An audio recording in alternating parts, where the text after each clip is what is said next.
ஒரு சின்ன மிக்ஸி ஜாரில் 2 தக்காளி, 3 ஸ்பூன் மல்லி, 2 ஸ்பூன் மிளகு, ஒரு முழு பூண்டு,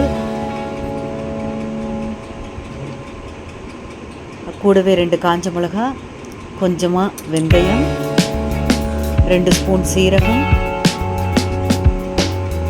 கொஞ்சம் கருவேப்பிலை,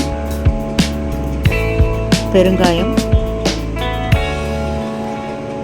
ஒரு தண்ணியில் ஒரு எலுமிச்சப்பழம் சைஸ்க்கு புளியும் தக்காளியும் ஊற வச்சுக்கோங்க. அடுப்பில் சட்டியை வச்சுட்டு எண்ணெயை ஊற்றிட்டு கடுகு, உளுத்தம்பருப்பு, சீரகம், வெந்தயம்,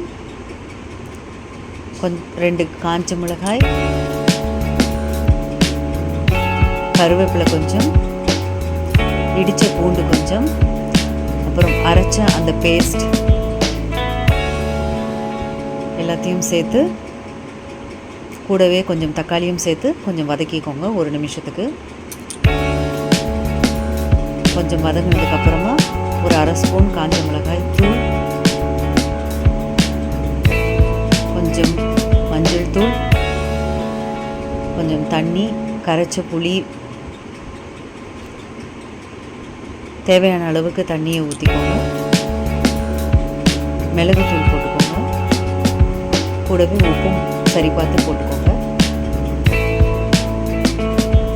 அவ்வளோதான், instant rasam. Side dish potato masala.